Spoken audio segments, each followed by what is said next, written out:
Mariani হুলুঙাপাৰ gibbon অভয়াৰণ্যৰ যিটো মূল পথ নিৰ্মাণত ব্যাপক অনিয়ম সংঘটিত হোৱাৰ অভিযোগ উত্থাপন হৈছে যেহেতু এই পথটোৰে আসলে দেখি বিদেশী পৰ্যটক এই অভয়াৰণ্যখনলৈ আহে কিন্তু এই মূল পথটো কিন্তু দীৰ্ঘদিনে জৰাজীৰ্ণ বিধ্বস্ত হৈ পৰাত বন বিভাগৰ এক বিশেষ আঁচনিৰ যোগেদি 19 লাখ টকা ব্যয়েৰে এই পথটো নিৰ্মাণৰ ব্যৱস্থা গ্ৰহণ কৰিছিল কিন্তু পথটোৰ যি ধৰণে নিৰ্মাণ হৈছে আসলে দেখি এটা চকু কপালত উঠিছে স্থানীয় ৰাইজৰ মই প্ৰথমে দৃশ্য দেখুৱাইছো আপোনালোকে চাওক এই দৃশ্য দেখিছে পথটোত আসলে কোনো ধৰণৰ আৰ্ট ফ্লিং নকৰাকৈ মাটি নিদিয়াকৈ সাইড বামৰ সাপ চিকুণ নকৰাকৈ তাৰ ওপৰতে আসলে যিবিলাক গাঁত আছে তাৰ ওপৰতে চেণ্ড গ্ৰেভেল এনেদৰে ঢালি দিয়া হৈছে আসলে সম্পূৰ্ণ দুৰ্নীতি অনিয়ম আৰু যিখিনি নীতি নিয়ম থাকিব লাগে সম্পূৰ্ণ ভৰিয়া মোহাৰি এতিয়া এই ধৰণৰ পথটো আসলে মাত্ৰ লুণ্ঠনৰ স্বাৰ্থতে এনেদৰে পালমাৰি কাম কৰাৰ অভিযোগ উত্থাপন হৈছে আৰু মোৰ লগত এই যে অঞ্চলটোৰকে ধৰি দল সংগঠনৰ লোক উপস্থিত আছে আছুৰ নেতৃত্ব আছে কি ক'ব আসলে গিবন যিহেতু বিদেশী পৰ্যটক ইয়ালৈ আহি থাকে এই পথটো দীৰ্ঘদিনীয়া জৰাজীৰ্ণ হৈ আছে কিন্তু যিটো নিৰ্মাণ এতিয়া চলি আছে দেখিছোঁ যে পথটো আৰু দুদিনৰ পিছতে পুনৰ বিধ্বস্ত হৈ পৰিব হয় যেটো গিবন অভয়াৰণ্য যেটো মূল ৰাস্তা সেই ৰাস্তাটো আজি দীৰ্ঘদিন ধৰি যি বিধ্বস্ত হৈছে তাৰ ইয়াৰ গাঁওবাসী অঞ্চলবাসীৰ লগতে ইয়াৰ পৰ্যটকসকলো ইয়াৰ ভুগি আহিছে এটা বৰ্তমান ৰাস্তাটো বনাই থকা হৈছে কিন্তু ৰাস্তাটো সম্পূৰ্ণ দুৰ্নীতিভাৱে কামটো কৰিছে যিটো ৰাস্তা বনাই থকা আছে তাত কোনো আৰ্ট ফিলিঙৰ কাম হোৱা নাই তাত কোনো চাইড বাম নাই ওপৰতে তেওঁলোকে চেণ্ড গ্ৰেভেলখিনি ছটিয়াই নাই ইয়াত কোনো একো নাই ইয়াত 19 লাখ টকা যি আৱৰ্তন হৈছিলে ইয়াত যি ঠিকাদাৰে নিজৰ জেব গৰম কৰিবৰ কাৰণে যি কাম কৰিছে ইয়াত কোনো বিভাগীয় কৰ্তৃপক্ষ ইয়াৰ কোনো চকু পৰা নাই আমি ছাত্ৰ সন্থাই ইয়াৰ পৰা আমি দাবী জনাইছোঁ অতি সোনকালে বিভাগে ইয়াৰ ওপৰত তদন্ত কৰি তেওঁলোকৰ বিহিত ব্যৱস্থা গ্ৰহণ কৰক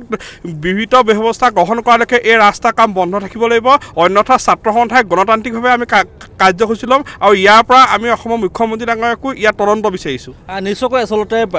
আছুৰ নেতৃত্বই ক্ষোভ প্ৰকাশ কৰিছে যিহেতু এই পথটো লোক নিৰ্মাণ বিভাগৰ এগৰাকী অভিযন্তাৰ দ্বাৰা নিৰীক্ষণ কৰি থকা হৈছে আৰু বন বিভাগৰ তত্ত্বাৱধানত এই পথটোৰ নিৰ্মাণ চলি আছে যিগৰাকী আচলতে যোৰহাটৰ এগৰাকী ঠিকাদাৰ হাজৰিকা পাৰ্টীৰ এগৰাকী ঠিকাদাৰ এই কামটো কৰি আছে কিন্তু যি ধৰণে অনিয়ম সংঘটিত হৈছে তাক লৈ এতিয়া প্ৰতিজন লোকে আচলতে চকু কপালত উঠিছে যেনেধৰণে কাম হৈছে এনেধৰণে যদি কাম হ'বলৈ হয় তেতিয়াহ'লে কিন্তু এই বাৰিষা কালতে এই শিল উঠি যাব কাৰণ কোনো ধৰণৰ মাটি ইয়াত দিয়া নাই আৰু কৃষক মুক্তিৰ নেতৃত্ব আছে কি ক'ব আচলতে এতিয়া ব্যাপক অনিয়ম আৰু দুৰ্নীতি সংঘটিত হৈছে চাওক আপোনালোকে গিবন অভয়াৰণ্যখন আমাৰ মানে যোৰহাট জিলাৰ মৰিয়নিৰ বিশেষকৈ আমাৰ এটা গৌৰৱ এই গৌৰৱক প্ৰত্যেকটো ক্ষেত্ৰতে তেওঁলোকে আঘাত সানিছে গিবন আপুনি দেখিছে সৌসিদিনা তেওঁলোকে বেদান্তন গ্ৰুপক কোনো কথা নাইকিয়াকৈ তেওঁলোকে গিবন খননৰ অনুমতি দি দিলে আজি তেওঁলোকে এটা গিবনলৈ অহা এটা মূল দুৱাৰ মূল পথ এই মূল পথটো কিদৰে বনাইছে আপোনালোকৰ চকুৰ মুখৰ আগত দীৰ্ঘদিনে কিন্তু জৰাজীৰ্ণ হৈ আছিলে দীৰ্ঘদিনে জৰাজীৰ্ণ হৈ থকাৰ পিছত তেওঁলোকে 19 লাখ টকা এটা আবণ্টন দিছে এই 19 লাখ টকাটোৰ সদব্যৱহাৰ কৰাৰ যিটো পদ্ধতি এই পদ্ধতিটো তেওঁলোকে গ্ৰহণ কৰিব লাগে বিভাগীয় ইয়াত কৰ্তৃপক্ষ নাই বিভাগীয় মানে ফৰেষ্ট ডিপাৰ্টমেণ্টৰ মানুহ নাই লোক নিৰ্মাণ বিভাগৰ ইঞ্জিনিয়াৰ নাই তেওঁলোকে এনেদৰে ৰাস্তাটো নিৰ্মাণ কৰিছে আৰু এইটো একদম নিম্নমানৰ ৰাস্তা মানে বনাইছে চাওক আপোনালোকে চেণ্ড গ্ৰেভেলটো একদম মানে ভাল চেণ্ড গ্ৰেভেল নহয় তেওঁলোকে 1 ফুট মাটি দিয়া নাই 5 মিটাৰ ৰাস্তাটো তেওঁলোকে চাইড বাম প্ৰথমতে ঠিক কৰি লোৱা নাই এনেদৰে এই দুৰ্নীতিবোৰ এই দুৰ্নীতিবোৰ কৰাৰ যিখিনি উৎস তাৰ পৰা যি কমিশ্যন সৃষ্টি হয় কমিশ্যনখিনি কালৈ যায় এই প্ৰকৃততে আমি যি মানে অনুমান কৰিছোঁ এই কমিশ্যনখিনি মই বোধ কৰোঁ আমাৰ যিজন একদম সভ্যগব্য MLA যিজনে সততে খুব ডাঙৰ লেকচাৰ দি থাকে মানে মানুহক তুচ্ছ তাচ্ছিল্য কৰিবলৈ তেওঁলোকক কুণ্ঠাবোধ নকৰা যেন MLA আছে আমাৰ মৰিয়নি সমষ্টি তেওঁৰ পকেটলৈও মানে আমাৰ সন্দেহ কিজানি ইয়াৰ কমিশ্যন নিশ্চয়কৈ বিধায়কগৰাকীৰ প্ৰতিও আচলতে অভিযোগ উত্থাপন হৈছে আৰু মই কৈছোঁৱে যে পথটো দীৰ্ঘদিনে জৰাজীৰ্ণ হৈছিল বিধ্বস্ত হৈছিল গাঁত এগৰাকী পৰ্যটক আহিলে কিন্তু গিবনলৈ সোমাই অহা পথটোতে কিন্তু এটা বেয়া মনোভাৱ লৈ যাবলগীয়া হয় এই পথটোৰ বাবে আৰু এই পথটো এতিয়া যেতিয়া নিৰ্মাণ কাৰ্য চলিছে কিন্তু ব্যাপক অনিয়ম সংঘটিত আচ্ছা নেতৃত্ব আছে কি ক'বা নাই আমাৰ এটা স্পষ্ট কথা এই নিম্ন মানদণ্ডৰ সামগ্ৰীসমূহ অতৰাই অতি সোনকালে উন্নত মানদণ্ডৰ সামগ্ৰীৰে যেনেধৰণে এষ্টিমেট নিৰ্ধাৰণ কৰিছে চৰকাৰে ঠিক তেনেধৰণে কৰিবলৈ আমি দাবী জনাইছোঁ অন্যথা আমি আন্দোলন কৰিবলৈ বাধ্য হ'ব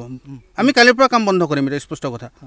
নিশ্চয়কৈ এনেদৰে এতিয়া প্ৰতিটো দল সংগঠন প্ৰতিজন স্থানীয় লোক এতিয়া ক্ষুভিত হৈ পৰিছে আৰু কাম বন্ধ কৰাৰ হুংকাৰ দিছে যদি কাম সঠিক ৰূপত নহয় যদি এই ন্যায়িকৈ নহয় বা যিটো